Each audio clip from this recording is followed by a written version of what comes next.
Ladies and gentlemen, welcome into Fantasy Football University FFU, coming at you post NFL draft. We are so excited to be with you guys. I'm Mr. Bildacousas. I'm here with Mr. Lang. Mr. Lang, how you doing, sir? I'm feeling good. Probably like you should as well too. It was a nice draft, I think, for both teams, even though you were a little upset about Saquad being drafted. But Sadiq. Sadiq Saquad. We'll get into that a little bit today. We're gonna do some draft reaction. We'll cover the AFC, so we'll definitely get into that. We'll get into my disappointment when we get to that. Quick reactions to the draft, though. Obviously, the Ty Simpsons to the Rams was a bit of a shocker at that Very, point. At very that point in the interesting. draft, do you Very think? interesting, very interesting, but I think it is obviously for future. And I think that they believe that he is a QB1 for their future. But I don't see it. I mean, I kind of stated my case with Ty Simpson last week about how I felt about him. And he's not, you know, Matthew Stafford kind of player. So if you're looking for the same kind of system, that's not him. So the as we we always talk about product of what is around you, right? And Nakua is this might be the final hurrah for Nakua on the Rams for production.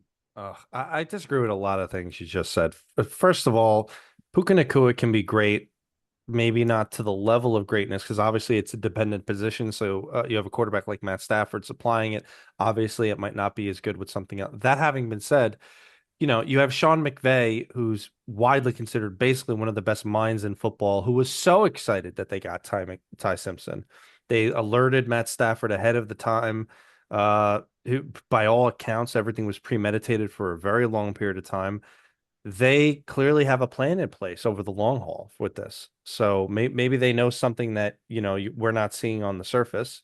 But like to your point, one of the things we talked about last week was or maybe it was a couple weeks ago about like this whole thing where quarterbacks are not getting a chance to develop. They're getting thrown right in, and they're not. It could take years for guys to build up. And one of the things is like you were saying that you want young quarterbacks to get a chance to learn, to get a chance to sit, and a chance to go to a winning culture with a good coach. Could you ask for any more if you're Ty Simpson, right? No, I mean it's great for him. I just don't think he's a product for their offense, to be honest. For I just don't see it. I think they probably could have grabbed a different quarterback, or maybe just got a free agent in the offseason to, slip right in there. Maybe one of the criticisms is if even if you take the Ty Simpson himself out of the situation, so with their number one overall pick, a team that's basically like Super Bowl or bust, like this is it. It's their last hurrah with a lot of their aged players. They could have used some other player on that pick. So they didn't. So clearly they believe in it. Mhm. And like it is what it is. Like we'll see what happens this year and next year. But it was I would say of all the picks that happened in the first round, I would say that was the most um out of left field, I would say that wasn't projected for a while. There was some other things that happened or whatever. Like for example, you have the Browns going double wide receiver. We'll get to that too. Ugh. And unfortunately, my favorite wide receiver among the bunch is now a Cleveland Brown, and so he's going to go there for his fantasy career to die. And my favorite late round wide receiver in Mr. Boston is also on the Browns, which we'll Yeah. talk about that. But yeah. Yeah, we'll get to that. And we'll save, don't go too deep. I just wanted to ask you, just for the sake of our show, save it a little bit for when we cover the NFC. But what's your quick reactions to the Giants draft?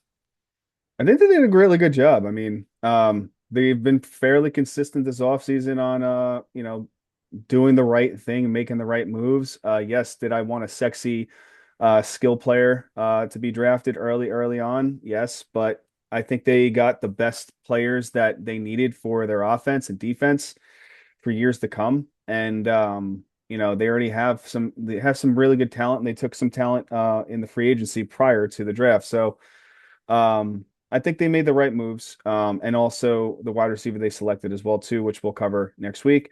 I think he's going to be a nice added point to that offense, especially with the amount of players they added. Okay. Well, I thought they had a good draft. Yeah. And the Jets we'll talk about today. I man, it was looking okay, and then it wasn't. All right, we'll get to that. You want to jump right in? Or any other quick notes? Yeah, there's some quick notes. First thing, we'll talk about Diago Pavia, who was Oh yeah, in running to win the Heisman, and this is if his name was last name was Sanders, he would have been drafted in the sixth round, just like last year. But Diago Pavia, just his attitude, and he just came out just pretty hostile. He was passed on, was not drafted, but this today. The Ravens have signed Diago Pavia for a 3-year contract. yeah, you So go. he won't play it down, but he'll be playing behind Lamar Jackson. But that's he got his contract. I don't know what the contract's entitled to, but he got a contract there, and he got signed, but he didn't get drafted. So maybe that's what he wanted. He's got that contract. Yeah, well, I mean, we talked about this a little bit too. Other than Mendoza, any of the quarterbacks who are going to get drafted, none of them are going to be playing. All of them are going to be Correct. drafted as backups. So that's to be expected. So again, we think the Ravens take a step back this year, but maybe We'll see. good enough for Yeah. him that he ultimately got signed to a team that I mean, isn't I awful think either. that division overall is just going to be really weak, to be completely honest. Maybe the Browns have a chance to win the division if they could figure out who their quarterback is. Let's not jump too high. Less than a 0% And chance. then the last little piece of news is the saga continues. Wow, we're Uh, gonna cover this every week. Vrabel and Diana Rossi, Rossini Rossini. Now Mike Vrabel has stepped away from the team. He wasn't there for day 3. for He is counseling. seeking counseling. So Right. clearly something is off. We can move Yeah. on now. Yeah, something is off indeed. Now, that's not the end of the saga. If we're going to cover it, we should cover it. So, we have since found out, God bless TMZ and others, and the internet is undefeated in this regard, that this is not like a recent affair. This affair has been going on for quite a while. Little And Michael too. I was going to say, Diana Rossini has children, one of which is named Michael. That child of which has since happened after their affair started. So you can imagine the This is the Maury effect right maelstrom. here. Yeah, this is just wonderful. And again, like yada yada yada, all this stuff, it is what it is. And of course, the media is focusing on the marriage element of it, their significant others, etc. You and I, our biggest thing is you cannot have a conflict of interest where you have a reporter learning this or that, doing this or that you know what I mean? Like you Yeah. just can't. And so presumably that relationship started back when he was in Tennessee. So God knows what may or may not have been Hey happening with the man. news and stuff. Good thing is that some of these other insiders, these male insiders, they can't get pregnant. So I know this is the ongoing joke that we keep doing. Yeah, it's a crazy situation. I don't like it mostly because of the report thing, and I also don't like the preliminary stuff that I'm seeing on the internet about how people are, and you can imagine the crowd, the people who are starting to defend her, don't even, I don't even no, like. I don't even play into that. I've been watching the CG the what you call the AI AI Disney videos that they basically created. I know, and The here at Pixar ones. Fantasy Football University, we encourage everybody to take the time out and go watch those. Yes. Yes. All right, ready for some draft react here? Yeah, let's do it. All right, let's do this. We'll start, God bless us. We'll start in the AFC East with that lovely little segue. So we might as well just start right at the Patriots. Even though Mike Vrabel was not there, he was at counseling. So the first pick, they go tackle, second round, they go edge, third round, they went to a tight end. I wasn't that crazy about the tight end. Then they went kind of defense, offensive line. Very, very little fantasy relevant stuff to note from what they drafted, with which leads us to believe that we're going to be seeing more of the same, especially in lieu of the fact that it's almost a done deal that AJ Brown is going to be ending up there in a couple weeks, right? Hmm. So, my question to you is, and we alluded to this a little bit, at the very end of the year. So the Patriots were the beneficiaries of an extremely easy schedule this past year. Now they're going to be playing a tough schedule with a first place schedule. There's no, now they got a whole year of tape on it. There's no surprises with Drake May. I see the Patriots taking a big step back this year, even with AJ Brown. Yeah, I mean, I agree with you in a sense. I did like the Jam Miller pick that late in the draft. That was a really nice pick for them. He played for Alabama last year and he was really good. And he was he had a couple up and down games, but he definitely is a solid running back, but having three running backs there and also Jennings, the practice squad player, making his show here and there. Um, to basically take away from Henderson's production is fairly interesting. But one little take that I want to take here, I don't want to take too much time here because it's really not a lot of fantasy relevance. To be honest, with this draft here for the Patriots, Caleb Lomo, I'm not sure if you saw his entry to like his whenever they did like um the videos of the guys like whenever they're being drafted and stuff like that. Yeah. He did a complete turnstile dance, right? So I just feel like hopefully he's not turning into a Flowers for that was drafted by the Giants a couple years back, and he becomes a turnstile of that offense. So you never know. But Lamo, you better block for your boy, but hopefully, they're gonna be taking a step back. Man, what a connection. What a What a connection, connection. Adrian. Turnstile. Um, yeah. So they got a good bunch of pieces on the O line and defense. And I mean, again, we'll see how it works. But let's go to the next team who we think is going to absolutely win that division next year, the Buffalo Bills. So the Bills did not have a first round pick. They did have second round picks. Hmm. So they went defense. Yeah, TJ Parker's a great pick too. And Davidson, I'm not going to pronounce his last name, difficult to pronounce, did not have a third round pick. And then the fourth round, they had a couple. They go tackle. They ended up with Skylar Bell from UConn. I saw some of his highlights. I thought he was pretty good. But you and I both think it's going to be the DJ Moore show next year. Yeah, So, 100%. I I mean, mean, they've already have their pieces put together on right. that offense. And then I think Skylar Bell will kind of be like he'll A stretch depth the piece. field a little bit more. Be like one of those guys. So he does have some speed and he is an inside and out kind of a player. So he's not super tall. So he is pretty much like a slot piece, but you already have that in Khalil Shakir. So he'll be like your wide receiver for potentially coming off, to give somebody, some rest. Yeah. And again, like we keep alluding to it, and we talked about it when we talked about like some guys that we're excited about. We're going to be so high on DJ Moore next year. Like I feel it. It's the way that it's looking in with, like how much of a sleeper pick he's going to be. I think he's going to be a league winner next year. I'm so Yeah. excited for it. So hopefully those are some pieces that they needed, and their whole offense looks a lot better. Let's talk about the Dolphins. Much more, a little bit more relevant here, especially because that entire team is bereft of anybody left on the team. So, first round pick, they go tackle the big dude, Caden Proctor out of Alabama. Then later on, they went the cornerback, Chris Johnson. So they did not go skill players with their first two first round picks.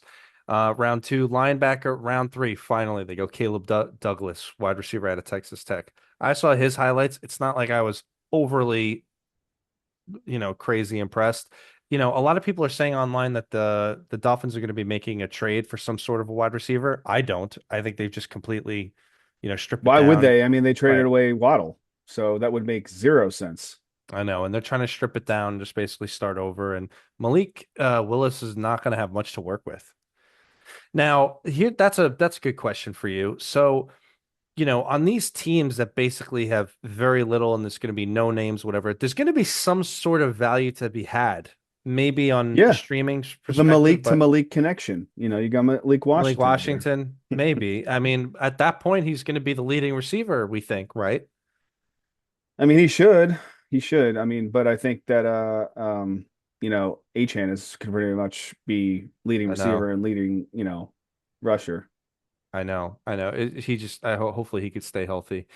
They go tight end with another third round pick, another wide receiver, Chris Bell out of Louisville. So they're just filling up their team with a lot of young guys. And then they Yep. go like defense basically for the rest of the year. So it's going to be a fight between, the Dolphins and the Jets to see who finishes last in that division. Oh, the Jets. Let's segue into this horrible, horrible team.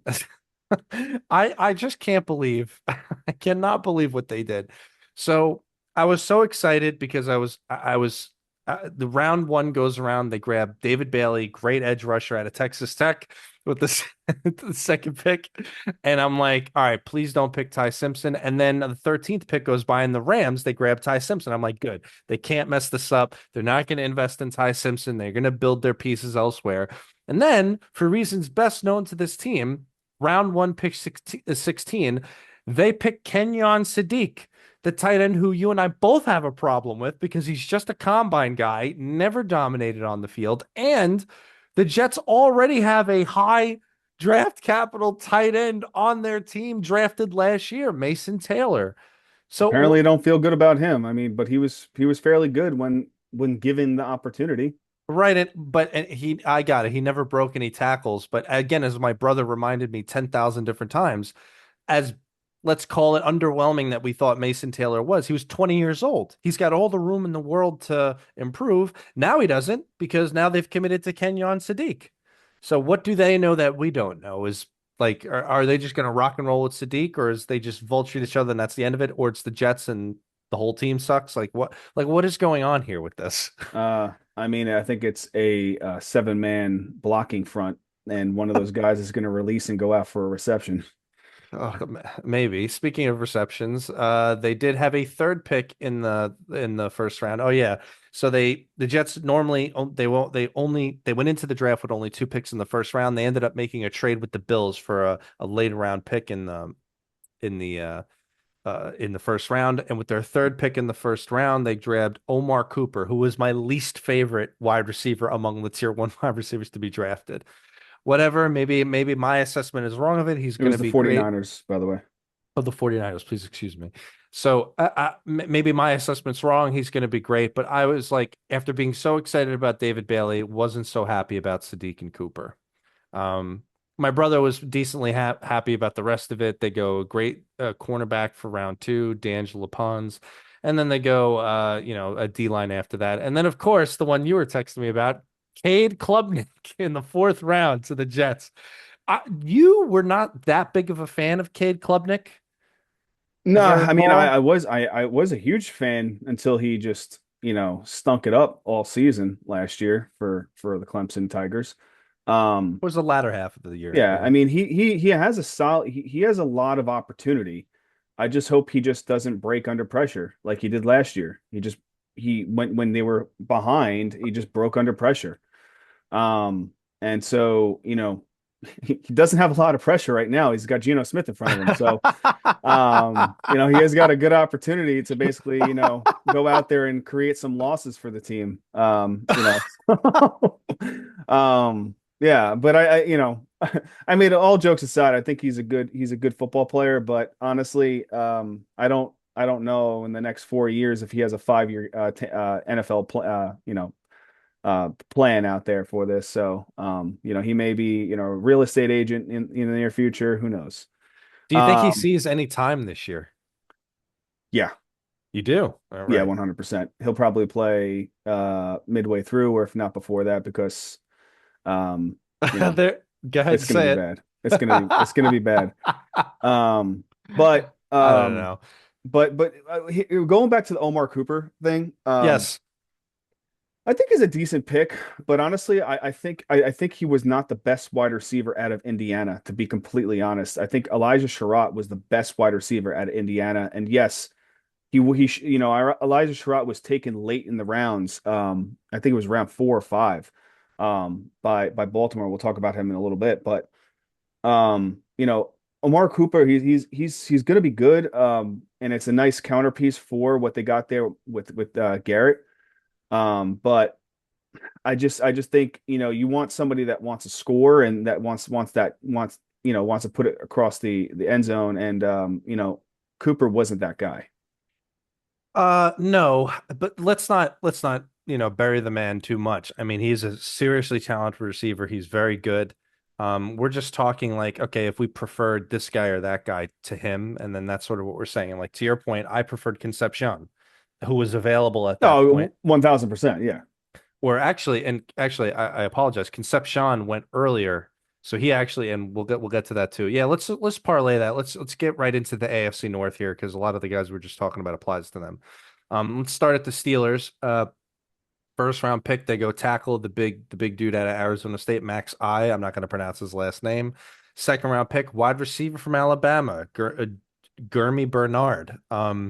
Suffices to say, he's going in there with let's call it a halfway crowded room if you count, you know, the Calvin Austin and whatever else is going on there is crowded. I don't know what his impact is going to be. By the way, we both think that Aaron Rodgers is going to come back as quarterback, right? Yeah, 1000%. Yeah, I agree. Either that or they're having, Drew Aller. He's be a starting quarterback, the first starting quarterback for a rookie this year. Who's the other quarterback currently in Pittsburgh? Mr. Rudolph, No, no, probably. the other guy, Will something, Will I don't know. Rogers. I honestly I don't know, but Fantasy Pros right now has zero quarterbacks in play for the Steelers. Yes, a third round pick, Drew Aller from Penn State, who, good and bad, like decent enough, definitely not in the Mendoza tier. Then they go defense and different stuff, and then eventually in the fourth round they go Caden Wetjen, who I liked his highlights, but again, much lower down the list in terms of, draft capital, etc. So again, because we kind of think that you're right. I agree with you. The AFC North might be a depressed in value this year. Yeah, Um, I would the Great still Depression. I would still take the Steelers to win the division though. I would. Yeah, if If Aaron if Rodgers Rodgers, is playing, right. yeah, if Rodgers is there at the helm, I think that, with Metcalf, Pittman, and the rest of that crew over there, especially having Rico Dowdle added to that running game with Jalen Warren, I mean, there's no way that they don't run the table there. Their defense is still very good. Yeah, I agree. Let's talk about the Ravens. First two picks, nothing of skill positions. They went inside lineman, and then second round pick, they go edge rusher Zion Young, good player out of Missouri. And then round three and round four, two wide receivers back to back, Jacoby Lane out of USC and Elijah Surratt out of Indiana, to your point. Yep. You like that pick then? Yeah, Elijah Surratt is a great pick at the fourth round right there. I think he had 15 touchdowns last year. He led the NCAA touchdowns last year, 15. So he knows how to seek the end zone. Being there, you got Zay Flowers, you got Elijah Surratt, you got Rashad Bateman, and you got Jacoby Lane, and then you have Mark Andrews. So not much more offensive talent, but then you have obviously Derrick Henry back there. Yeah, speaking of the tight end position, in the fifth round, and I was following it along on my phone, I thought it was like an error. They went two tight ends in the fifth round, Matthew Hibner and Josh Suevas, along with another pick in the fifth round. Excuse me, Chandler Rivas, cornerback. So two tight ends in the fifth round, on top of the fact that they're rock and roll with Mark Andrews, and Yeah, and I don't know what to make of that.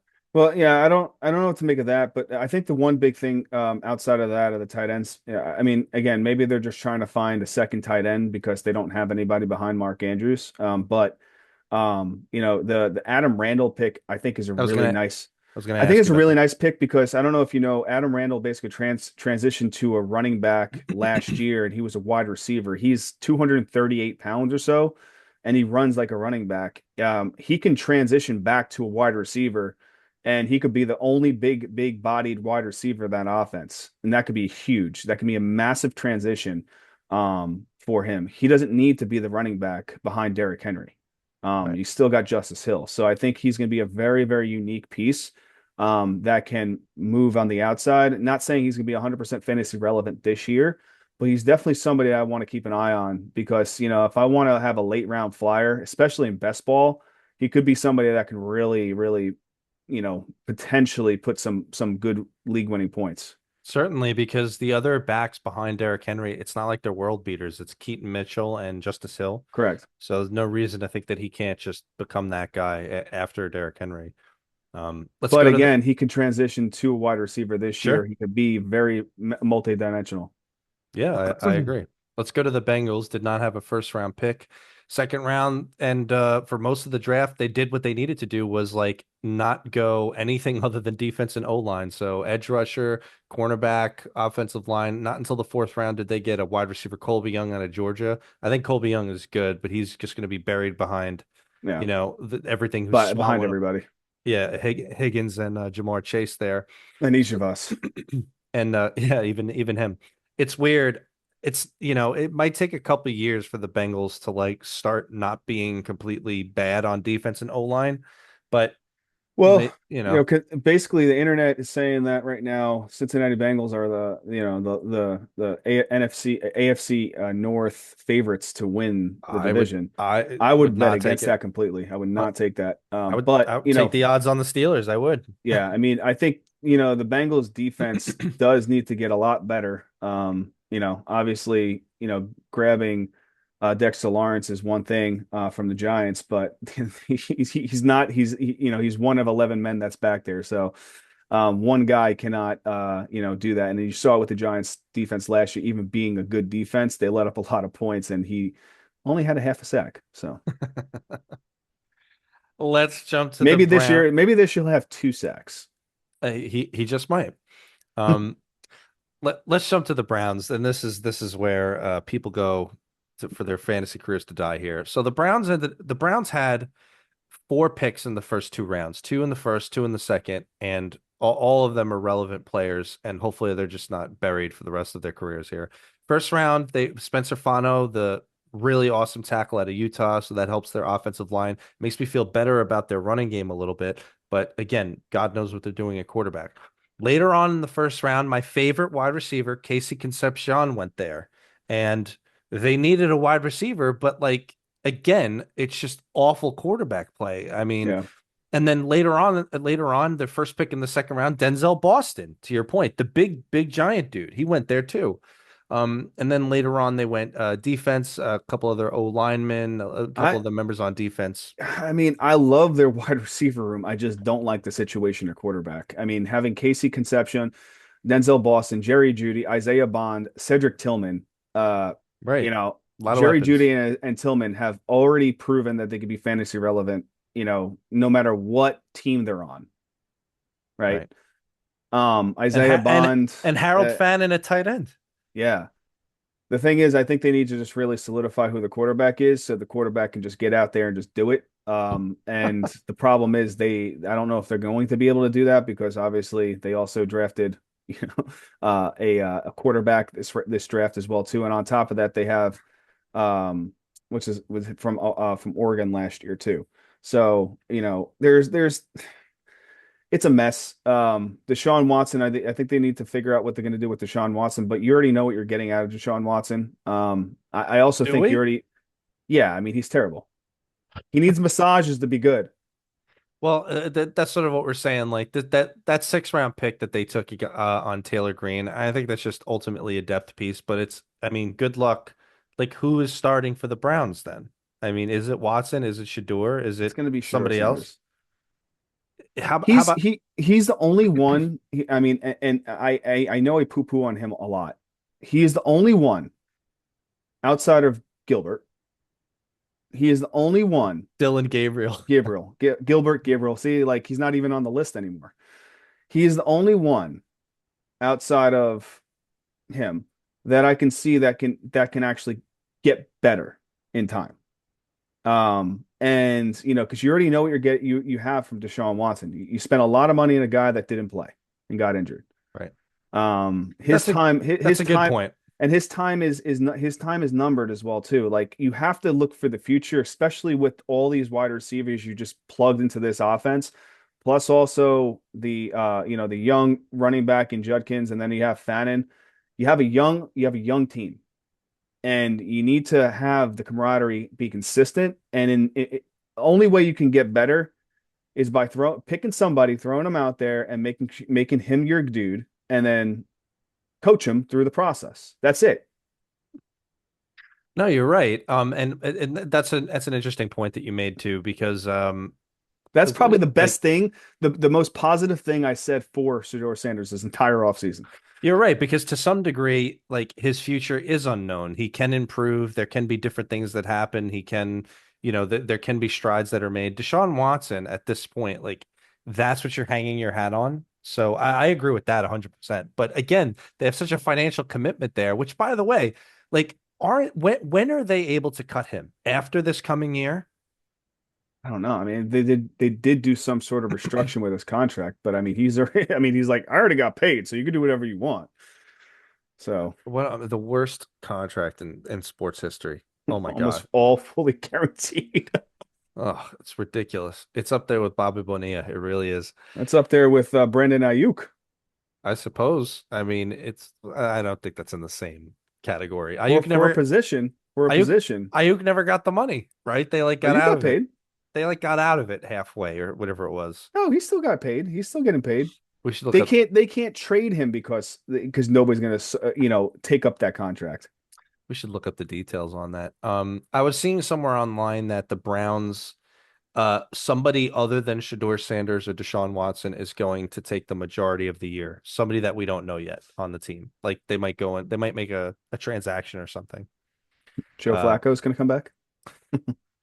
no, because they're locking them up in Cincinnati. So we'll see. We'll see how they handle it. It's going to be a dumpster fire. But again, they have all these weapons that we're excited about that just can't that the plane's never going to leave the ground, Maybe they're just unfortunately. gonna be QB proof weapons, and then it doesn't matter. Let's hope so. Let's move to the AFC South. We'll start at the Jaguars, who did not have a first round pick. Second round pick, they did go Nate Burt Kircher, if I'm pronouncing his name properly. Good tight end out of Texas. Whatever. Brenton Strange is still the man there. And then they kind of went defensive needs there for the next couple of picks, etc. And then eventually in the sixth round, they picked some depth wide receivers, Josh Cameron out of Baylor and CJ Williams out of Stanford. So what the Jaguars is telling us is just more of the same from what they did, and to some degree with some of their departures this offseason, hopefully we're going to see a consolidation of work. For example, with the departure of Travis Etienne, aka Travis Etienne, it's going to be hard for me to remember that stupid thing. His name is ETN. Right. So one of the things is that like people were saying that they might have drafted a running back. They did not. So how is it that Chris Rodriguez and Bashal Tutin don't just own this backfield at this point? I mean, I think it's just going to be you know, the, as you know, we were talking about Washington's backfield and how terrible it is, offseason and all that stuff, I think this just translated into that offense, that running back room. Chris Rodriguez, he's a good running back, but he's not a RB1. Oh, And I wish you could be arguing with yourself from last year. You yeah, I mean, love he was the at that point in time, he was an RB1 because there was nothing around him. Trevor, they were just basically just leaning on him, whenever needed. But I think honestly, this is going to be like pretty much a three head running back system. You got LaQuint Allen as well. He showed that he can actually do some stuff, with the ball last year. Nothing crazy, but I think it's going to be a three-headed monster. To be honest, it probably be a 30, a 40, 30, 20 system, something like that.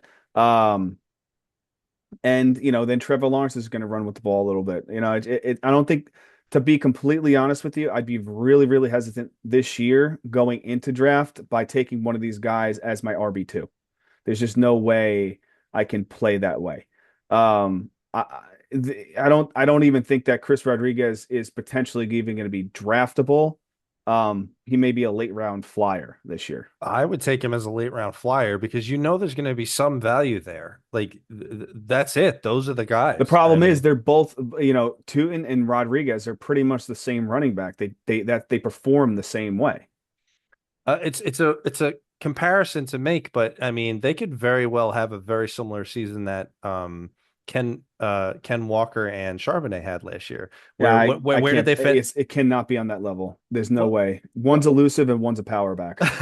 well, both of them, like Walker and Charbonnet, literally finished was like 24 and 25. I mean, that's about right. It's Okay, like, so maybe 35 and 36 well, maybe RB3s. I tend to think it might be a little bit better, but even if it was 24 and 25, like counting on somebody to finish as the running back 24, that's not that good of a I running back got, too. the The issue depth that piece. yeah, the issue that I have here though for this system and for this team is that you don't have somebody that's going to be a play action threat as a running back.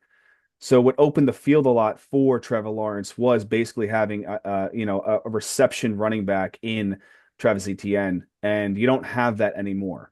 You don't have that for a play action opportunity to get Parker Washington over the middle for 15 to 20 yards because they were pressing, they're pressing a run rush defense. You still have some really good talent at wide receiver. I think we're getting a little off topic, to be honest, because we're not talking about the draft too much. But I think that team is not, it didn't do a great job offensively, to be honest, draft wise. Really? Why? What makes you say that? They should have grabbed the running back in the third or fourth round. That's what some analysts were saying, but maybe it's a vote of confidence in Bashal Tutin See, and if Chris if if Rodriguez, but they grabbed Jam Miller, that's a guy that I think fits that system. Jam Miller would have been a nice added piece to that offense because he's not the same kind of running back as Tootin or Rodriguez, or he's kind of like a LaQuint Allen in a sense, but he's a better reception running back. okay. One other quick note is, and it came out, I think it came out this week, maybe the week prior, where um uh, uh, I forget if it was Liam Cohen or whoever it was said that oh my gosh, not Travis Etienne. Who's their combination wide receiver cornerback? I keep forgetting his name. Travis Hunter. Travis Hunter, that he is going to be almost completely focused on playing cornerback this upcoming year. Yeah, I mean, we'll see. So, I think at the beginning of the year it might be that, and then they might need help on offense. well, if that's the case, I mean, hopefully that consolidates targets. But again, they've got three really good wide receivers then. So, and you're of the opinion that Jacoby Myers is their best one. Yes. I still think Parker Washington has a good claim, but even Brian Thomas is good, hopefully, still. I mean, he had the worst regression in history in the second year. Let's see what happens in the third year. So it's going to be a really interesting team. I think there's a lot of value to be had there. Um, let's talk about the Texans. So the Texans, they are another team that did not throw in a lot of skill players there, went a lot of defense, offensive line. Second round pick, they did go Marlon Klein, tight end out of Michigan, be a depth piece behind Dalton Schultz. We'll see how long Schultz sticks around. And then eventually, in sixth round, they went Lewis Bond, wide receiver out of Boston College. So, you've got Tank Dell coming back finally from that horrible injury 2 years ago. He'll be back. You've got obviously Nico Collins, dominant wide receiver himself, and you've got, kind of the young guy, Jaden Higgins from last year, along with an aged Christian Kirk. So they got some weapons there. It's just on CJ Stroud to not throw 6 interceptions every game. So Yeah, I mean that's the only playoff CJ Stroud allegedly, so we'll see. He was decent in a regular season, but playoffs is where he started falling apart. But again, they needed that guard, so they grabbed that guard, which would really be helpful. And then obviously, I think defensively, getting Kenny McDonald, that's huge. I mean, they needed a interior defensive lineman, with everything, and I mean their team, fantasy wise, for their defense is to be the first one off the board. It's just like it'll there be is close. they're in the perfect division for that. Yes, they're good. We'll have to see what their week one A matchup team is, that but can yeah. play, a team that can play the Jacksonville Jaguars with what we just discussed, and one other team that will kind of parlay into most likely, which did get better at offense, but I still think they're young and they're going to make mistakes because their defense is so good. One quick note on the Texans. So this was another team that the analysts were suggesting, and even I thought they might have picked up a running back. They did not, which I guess means they're going to They be didn't need rolling. to. They're going to be rolling full time with David Montgomery, Well, you got Montgomery and Marks, and so Marks, right? yeah, Marks will and spell him. so there. I mean, it's not going to be the Sonic and Knuckles effect, but it will. We already know what David Montgomery could do when he was on the Bears, and then now having a secondary counterpart, which Woody Marks did get a good opportunity to get first team reps last year, and he was valuable in fantasy. I think this could be a nice, tag team effect. No, I agree with you. I'm going to be excited about Montgomery this year. Yeah, and Tank Dell's back. Well, that's right. But again, Stroud has to be a little bit better. So Yep. hopefully he does. Colts did not have a first round pick, but ultimately went a lot of defense, a lot of defense. Did not take anything, did not take anything on offense until the seventh round. Depth piece running back and Seth McGowan. So the big story about the Colts, at least this offseason, was the departure of their prior number one wide receiver. I'm forgetting his name too. Oh my gosh. Michael Um, Pittman. Michael Pittman. He went to Pittsburgh. So that essentially keeps Alec Pierce as the wide receiver one, and if hopefully a returning Daniel Jones to full health, right? Yeah, I mean, again, I don't know how many more times I have to say this, but they did pay the guy and they paid Yes. it for an extension, so I assume that he's on track to play week one. I think he'll be fine. Well, you keep saying it, but the trepidation that you see if you go look online, a lot of people are not. So, I mean, we'll just have to keep an eye on it in the off season. He better get some work in. So, I mean, we'll keep an eye on that. So, here's a better question. I don't know if it's going to be Seth McGowan. Who's the backup running back for Jonathan Taylor this year? Giddens. It's not Goodson. Good son, Giddens or McGowan. We'll see. Hopefully, they have a better they have a better depth chart that we can actually Only go time by will that. tell. All right, let's talk about the Titans here. So, the big news here is round one, pick four. They go out and they pick Carnell Tate. Um, if Jeremiah Huge pick right there. if Jeremiah Love would have been available, I think they were not going to get past they were not going to get past them. But he was picked in the third round uh, to a team we'll talk about next time. But the Titans did pick Carnell Tate, so that gives a lot of opportunity here for the Titans, their offense in general, to start doing better. I mean, Daboll now is their offensive coordinator. No reason to think they can't make some improvements, right? 100%. I mean, I think Cam Ward is a product that a quarterback that Daboll needed in the Giants offense, to be completely honest. He's going to be somebody that he can basically utilize his talents. He has a great arm talent um to basically spread the field and be able to open up his eyes a little bit more to the talent he has around him. I mean, you got Cardell Tate, who's going to be a first day, a first game opportunity. He's going to see his targets. You got Wandale Robinson, who basically makes his way over from the Giants, who was a target, PPR monster there.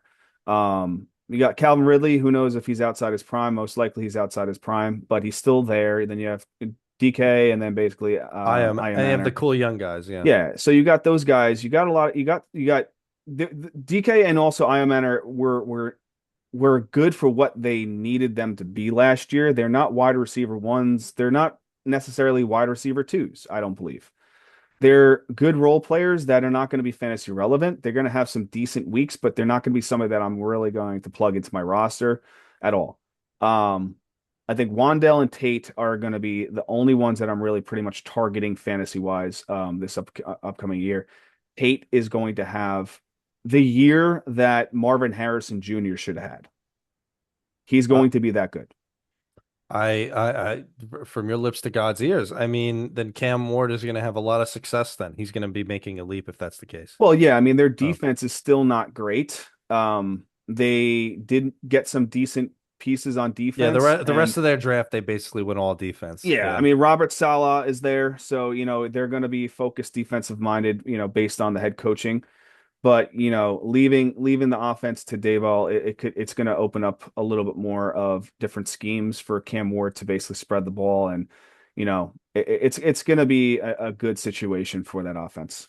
One little note I did want to make. Yes, basically the rest of the draft they went all defense, with one notable exception. In the fifth round, they did go Nicholas Singleton, running back out of Penn State, who I thought he was good. And Singleton, unlike a lot of the other running backs who were drafted, goes into a situation in which he absolutely could have some significant time. He Well, might I be one mean, of the technically they only took three defensive players out of eight picks throughout the entire draft. They basically took a guard, a center, the running back, Singleton, and also the tight end.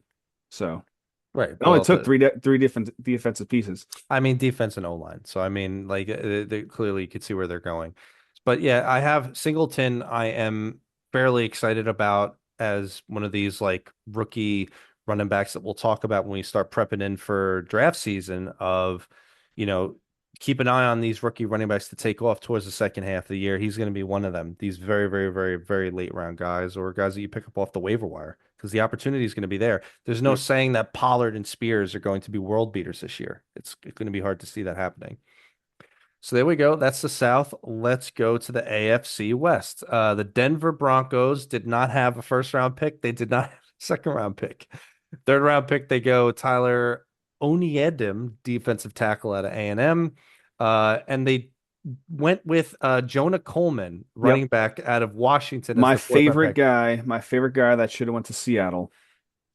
Well, Seattle, we'll talk about them next time, but they ended up with the other I guy know. from Notre Dame. Yeah, so at the 32nd. So for fourth round pick, Jonah Coleman, running back out of Washington. So what's the running back room in your opinion? What does it look like this year for Denver? I think this is going to be a better three-headed monster than Jacksonville situation, to be honest. You got RJ Harvey, you got J.K. Dobbins, so you got the acronyms there, and then you got Jonah Coleman. Okay. And then you got Jaleel McLaughlin. Bidet is gone. No, we No had bidet for you. we had such a soft spot in our heart for Tyler Bidet.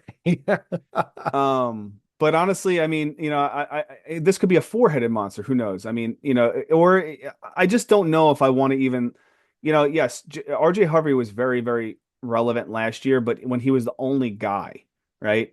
If one guy gets hurt, then it's going to be a three-headed monster. If two guys gets hurt, then it's a two-headed monster.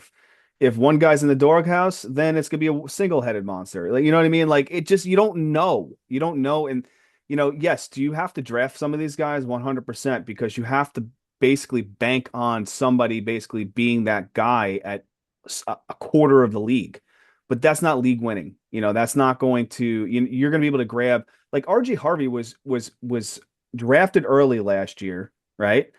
And then he found his way to the waiver wire, and people were just picking him up, utilizing and plug him in, as like, hey, he's a freebie. Like, now he's doing well, right? So, like, it just that offense is, in the running game is going to be very interesting. I just don't want to have any part of it, to be honest, fantasy wise, when it comes down to draft capital.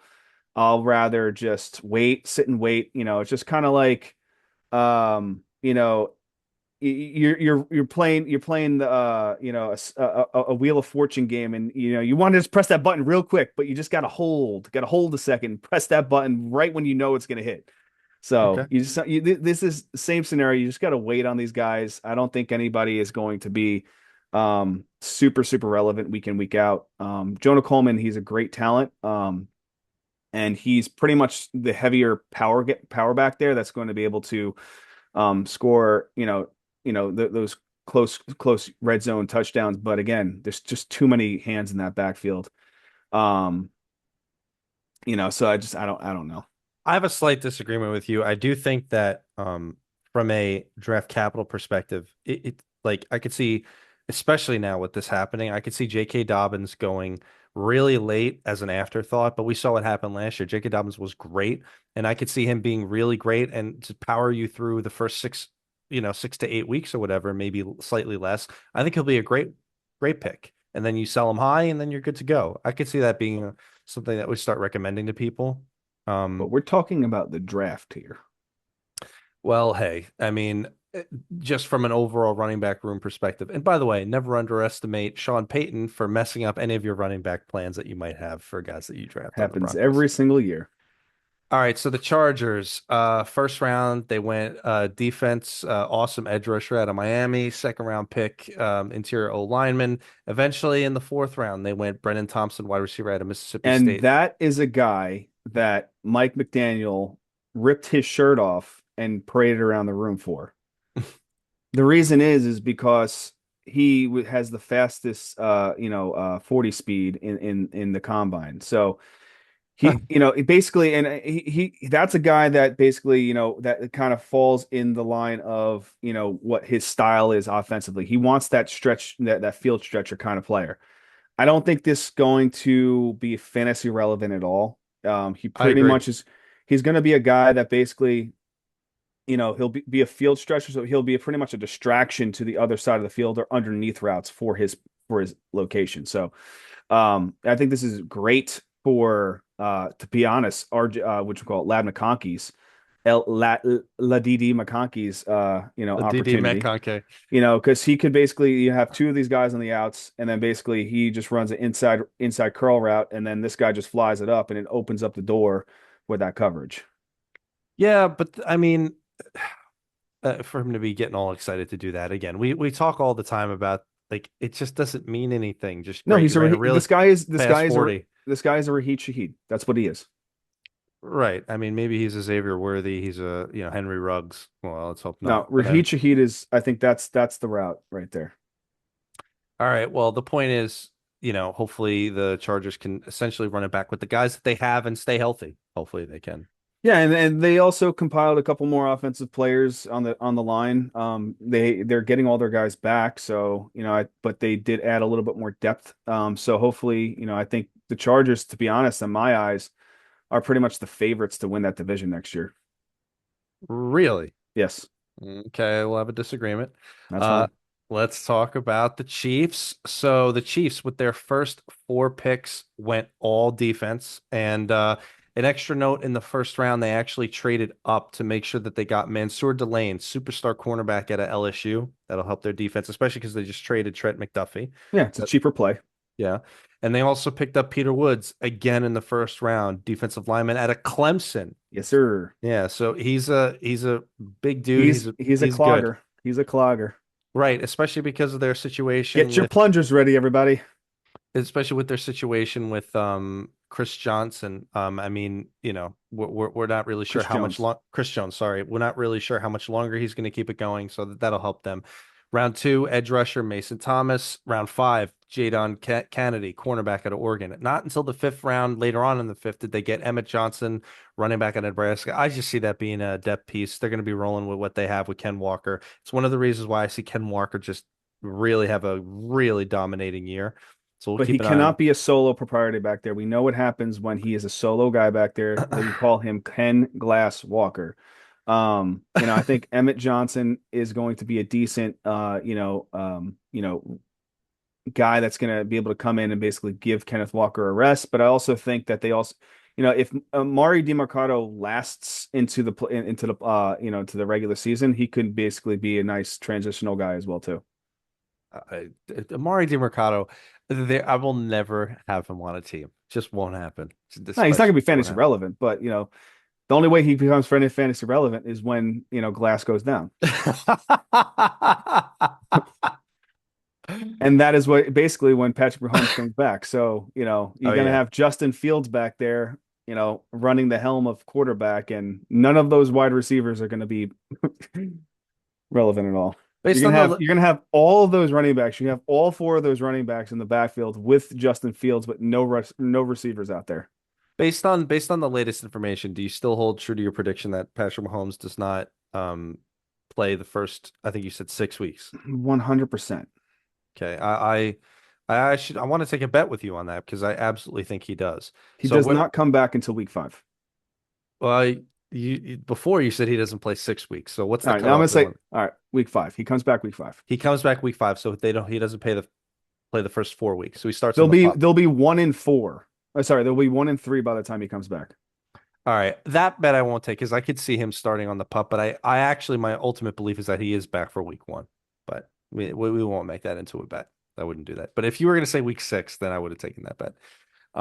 Let's talk about the Raiders. So no Finally the Raiders, because this is the last one we're going over. that's right. So No surprises. The first overall pick, Fernando Mendoza, and they absolutely did what they needed to do with every other pick, which is go defense and offensive line, Yep. basically. One little And one, Mike Washington. and they grabbed Mike Washington, running back out of Arkansas, good running back out of Arkansas, eventually in the fourth round. So, they're gonna have some growing pains with whatever they go on. They got to try to get better. And you're of the opinion that Kirk Cousins plays the entire year, and Mendoza doesn't Yeah, I even mean, play. consensus is basically showing that like he'll most likely Mendoza will play like by mid-season, but I just don't. I think Kirk Cousins plays at least 3/4 or at least 3/4 or 4/5 of the year.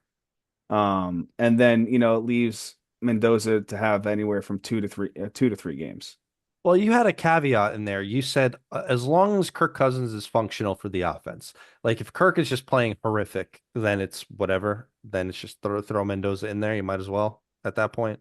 I think if that's the case, but I just don't think that Kirk Cousins is going to play bad. I don't either. I think he's going to be pretty functional, which is Yeah, good for and Brock honestly, I Bowers. mean, who knows if you won't even know if Kirk Cousin or Mendoza are in there because they literally look exactly the same or and act the same way.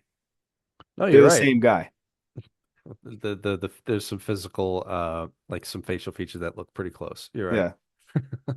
But Uh I mean, I think going off draft topic a little bit, I do think that Brock Bowers, he's going to finish as a wide receiver. Sorry, tight end one this year. Really? Yeah, Okay. I think he's going to finish Well, ahead of McBride. that's a pretty big thing because McBride is like I mean, if Brissett's going to throw it 30 times a game. I know. Oh, he's going to throw it more than that, Yeah, 50 times a game. but you still have Jeremiah Love back there, and again, we'll talk about him next week. But there's a lot more talent on that wide receiver room that I don't think he needs to be fully hyper targeted like he did last year. That's true, and there's very little talent in the Raiders receiving room. Yeah, Speaking I of mean when you're paying Jalen Naylor, wide receiver two numbers, and he's your wide receiver one, but actually, sorry, wide receiver one numbers, he's your wide receiver three. It's interesting. speaking of which, if you had to put money on the table right now, which wide receiver on the Raiders finishes with the most, let's say, yards? Which wide receiver finishes with the most yards? Uh, it's probably honestly, again, if my case goes through with Kirk Cousins playing majority of the year, 90% of the year, Jalen Naylor will be the lead receiver on that offense, and then I I Trey Tucker. I But think then, Tucker. but Bowers is going to have surpassed both of them probably two times. I agree. The opportunity and the target share makes Brock Bowers very Um, But it makes him so attractive as a but somebody to draft. going to the Mike Washington Yeah, pick, Mike Washington is a good running back. Coming out of Arkansas, he's a really good running back. Um, I don't think that this takes away anything that I feel about Ashton Genty finishing this next year. oh sure. I think it only makes it better for him to finish there, more, have better productive rushes and also better productive plays.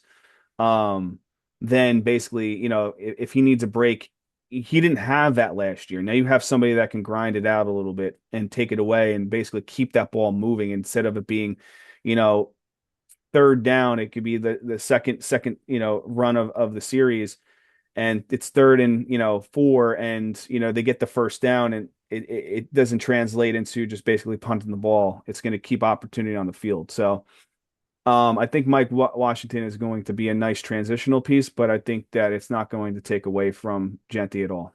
I agree with you. And if anything, I think it makes the handcuff situation behind Genty just very, very clear. There's just Yes, it's obvious. there's nobody else that's going to be of any relevance. You're not getting anything from Dylan Laube. You're not getting anything from him. I mean, right? This is going to be the Bijan Algier effect, but Algier's not going to but Washington's not going to hoard the Genty touchdowns.